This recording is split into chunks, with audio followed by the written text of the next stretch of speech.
আজকের টাইটেল আর থাম্বনেল দেখে সবাই নিশ্চয়ই বুঝে গেছো আজকের রেসিপিটা হচ্ছে পনির পাপ প্যাটিস। বিকেলে চায়ের সাথে একদম একটা মুখরোচক খাবার, বাচ্চা থেকে বড় সবাই কিন্তু এটি খেতে পছন্দ করে। আজকে আমি ওভেন ছাড়া আজকের এই পাপ প্যাটিসটা করে দেখাবো। ইনস্ট্যান্ট বানিয়ে ফেলতে পারবে, আর আগে থেকে কোনো প্রিপারেশনের দরকার হবে না। দেখো আজকে আমি এই রকম আলু দিয়েই আজকের এই পাপ প্যাটিসের পুরটা বানিয়েছি।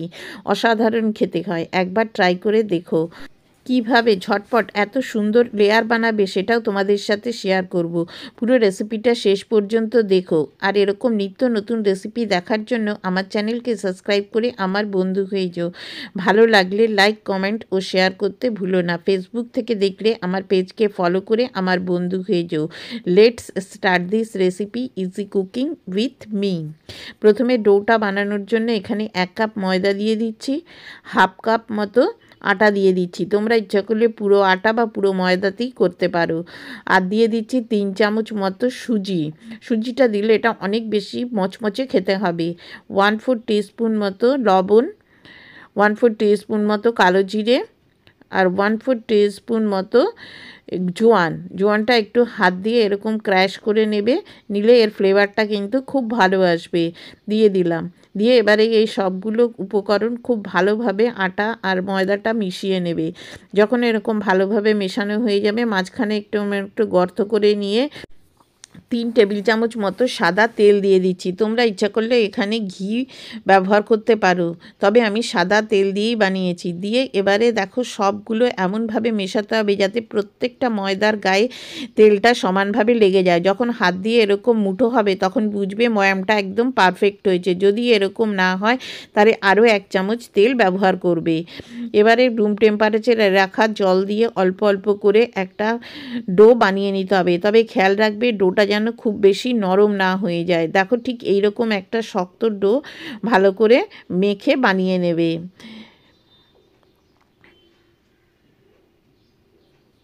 এবারে ওপর থেকে একটুখানি তেল দিয়ে এটাকে এরকমভাবে ভালো করে মিশিয়ে নিয়ে ঢাকা দিয়ে একটা সাইডে রেখে দেব। তেলটা দেওয়ার ফলে ডোটা হবে শুকিয়ে যাবে না।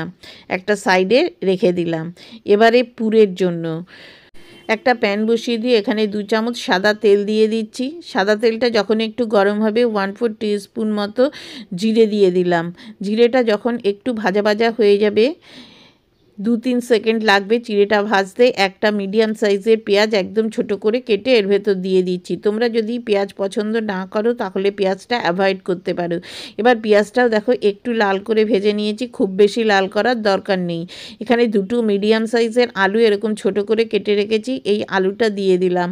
আজকে আমি এই পুরে এরকমভাবে আলু ব্যবহার করেছি, তোমরা ইচ্ছা করলে আলুটাকে সেদ্ধ করেও ব্যবহার করতে পারো। আলুটা যাতে তাড়াতাড়ি নরম হয়ে যায় সেই জন্য 1/4 টিস্পুন মতো হলুদের গুঁড়ো আর 1 চামচ মতো আমি লবণ দিয়ে দিচ্ছি। দিয়ে এটাকে আরও 2 থেকে 3 মিনিট মতো ভেজে নিতে হবে। 2 কাঁচা লঙ্কা আর 1 চামচ আদা বাটা দিয়ে আদার গ্রেট করে দিয়ে দিয়েছি। দিয়ে এটাকে ভেজে নিয়েছি। আর এখানে দেখো আমি কিছু মটরশুঁটি সেদ্ধ করে একটু ক্র্যাশ করে নিয়েছি। যদি তোমরা ফ্রোজেন মটর ব্যবহার করো তাহলে এটা করার দরকার নেই। দিয়ে একটু নাড়াচাড়া করে নেব। এবারে কিছু শুকনো মশলা দেব। প্রথমে দিয়ে দিচ্ছি 1/4 টিস্পুন মতো ধনে গুঁড়ো, 1/4 টিস্পুন জিরে গুঁড়ো, আর 1/4 টিস্পুন গরম মশলার গুঁড়ো, আর দিয়ে দিচ্ছি 1 চামচ মতো লাল লঙ্কার গুঁড়ো। দিয়ে এবারে মশলাটাকেও একটু ভেজে নেব। যখন মশলা থেকে একটা সুন্দর গন্ধ বেরোবে 2 থেকে 3 মিনিট মতো একটু ভেজে নিয়েছি। দিয়ে দিচ্ছি এখানে হাফ কাপ মতো জল। দিয়ে এবারে ঠিক জলটা এমনভাবে দেবে যে আলুগুলো জলের মধ্যে ঠিক এরকম ডুবে যাবে, বেশি জল দেওয়ার প্রয়োজন নেই। আগেও লবণ দিয়েছি, স্বাদ অনুযায়ী লবণ দেবে। দিয়ে এটাকে ঢাকা দিয়ে দেবে যতক্ষণ না আলুটা সেদ্ধ হয়। 5 মিনিট পর দেখো জলটা অনেকটা শুকিয়ে গেছে এবং আলুগুলোও আমার সেদ্ধ হয়ে গেছে।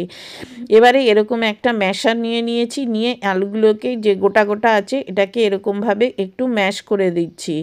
দেখো ঠিক এইরকমভাবে ম্যাশ করে দেবে। এইভাবে একদিন আলুর ফিলিংস বানিয়ে খেয়ে দেখো, সেদ্ধ আলুর থেকে অনেক ভালো খেতে হয়। এবারে এখানে আমি 50 গ্রাম পনির একটু ছোট ছোট করে কেটে নিয়েছি, পনির দিয়ে দিচ্ছি। আর 1 চামচ মতো আমচুর পাউডার যাতে একটু টক টক হয়, দিয়ে পনিরটাকে ভালো করে মিশিয়ে নিয়েছি। এবারে গ্যাসটা বন্ধ করে দিয়ে এখানে একটুখানি ধনেপাতা কুচি দিয়ে দিলাম, আর দিয়ে দিচ্ছি 1 চামচ মতো লেবুর রস দিয়ে এবার এটাকে ভালো করে মিশিয়ে নেবে। তোমরা ইচ্ছা করলে এখানে অন্য রকমভাবেও পনিরের স্টাফটা বানাতে পারো। দেখো হয়ে গেছে। এবার এখানে 2-3 চামচ ময়দা আর 3 চামচ আমি কর্নফ্লাওয়ার নিয়ে নিয়েছি। আর এখানে দেখো আমি ডালদা নিচ্ছি। ডালদার পরিবর্তে তোমরা ঘিও নিতে পারো, কিন্তু মিষ্টির দোকানে বা যে কোনো পেস্ট্রির দোকানে এটা কিন্তু ডালদা দিয়েই বানায়। আমি যখন ময়াম দিয়েছিলাম, ময়দা মিশিয়েছি, তখন আমি তেল দিয়েছি। আর এইটা কিন্তু অবশ্যই তোমরা ডালদা বা ঘি দিয়ে করার চেষ্টা করবে। এবার এটা খুব ভালো করে একটা ফেটিয়ে নেবে। দেখো একটা ক্রিমের মতো হয়ে যাবে। দেখো একটা ক্রিম হয়ে গেছে। এতক্ষণে দেখো আবার আমার যে ময়দাটা মেখে রেখেছিলাম সেটাও রেস্টে ছিল, বেশ অনেকটাই বেশ নরম হয়ে গেছে। এবার আর একটুখানি হাত দিয়ে ভালো করে মেখে নিয়ে এখান থেকে আমি এরকম মিডিয়াম সাইজের 6টা লেচি কেটে নিচ্ছি। আমি এখানে 6টা লেচি কেটেছি। তোমরা এখানে চাইলে এর থেকে কম বা বেশিও করে নিতে পারো। যত বেশি এইরকমভাবে হবে তত বেশি লেয়ারটা কিন্তু তৈরি হবে। এবারে একটুখানি ময়দা ছড়িয়ে দিয়ে এটাকে পাতলা করে বেলে নেব। যতটা সম্ভব চেষ্টা করবে এটাকে পাতলা করে বেলতে। দেখো আমি যেভাবে বেলছি ঠিক এই রকম। আমি তোমাদের একটুখানি তুলে দেখিয়ে দিচ্ছি এটা আমি ঠিক কতটা পাতলা করে বেলেছি। দেখো এরকম। এবারে আমি সবগুলো এরকমভাবে বেলে নিয়েছি। এবারে লেয়ারটা কি করে তৈরি করছি দেখো। প্রথমে একটা এরকম নিয়ে নেবে পাতলা করে বেলে। দেখেই বুঝতে পারছো আমি কতটা পরিমাণে পাতলা করে বেলেছি। এবারে যে পেস্টটা বানিয়ে রেখেছিলাম সেই পেস্টটা এর ওপরে সমানভাবে ছড়িয়ে দেবে। দেখো এই পেস্টটা দেওয়ার ফলেই কিন্তু এটা অনেক বেশি ক্রিস্পি তৈরি হবে। দেখো ঠিক এরকমভাবে দিয়েছি। দিয়ে আবারও একটা এরকম নিয়ে এর ওপরে দিয়ে দিচ্ছি। আমি এখানে 6টা লেয়ারের তৈরি করেছি। তোমরা ইচ্ছা করলে ছোট ছোট করে নিয়ে আরও বেশি লেয়ারেরও বানিয়ে নিতে পারো। প্রত্যেকবার এক একটা পরোটার উপরে এরকম একটা লেয়ার দিয়ে আরেকটা পরোটা দিতে হবে। দেখো ঠিক এইভাবেই পরপর করে আমি 6টা পরোটা এরকমভাবে দিয়ে দিয়েছি। একটুখানি টেনে দেবে, তাহলে দেখবে এটা সমান হয়ে গেছে। এবারে হালকা হাতে একটু বেলে নিচ্ছি যাতে একটু সমান হয়ে যায়। খুব বেশি কিন্তু চাপ দেবে না, তাহলে লেয়ারটা নষ্ট হয়ে যাবে। এবারে একটা কাটার দিয়ে আমি এরকম চৌকো করে কেটে নিচ্ছি। আর বাকি যে সাইডের অংশগুলো এগুলোও আবার বেলে আবারও বানিয়ে নেব। এবারে দেখো 4টে টুকরো করে নিয়েছি। এবারে যে আলুর পুরটা বানিয়ে রেখেছিলাম সেখান থেকে এরকম গোল গোল করে ঠিক মাঝখানে এরকমভাবে পুরগুলোকে দিয়ে দিচ্ছি। যখনই বাড়িতে এরকম অতিথি আসবে বা বিকেলে বাচ্চারা খেতে বায়না করবে তখনই কিন্তু তোমরা ঝটপট এইভাবে কিন্তু এই পেস্ট্রিটা বানিয়ে ফেলতে পারবে। আমিও দেখলে না মাত্র 10 থেকে 15 মিনিট সময় লাগবে এই পেস্ট্রিটা বানাতে। এবারে দেখো ঠিক আমি যেভাবে মুড়ছি এরকমভাবেও মুড়তে পারো বা ট্রায়াঙ্গেল করেও মুড়তে পারো। তোমরা যেরকম ভালো লাগবে সেরকমভাবে মুড়বে। এইভাবেই আমি সবগুলো মুড়ে নিয়েছি। ভালো করে মুড়ে দেবে, না হলে তেলে গিয়ে কিন্তু খুলে যাবে। এখানে আমার মোটামুটি 6টা পেস্ট্রি তৈরি হয়েছে।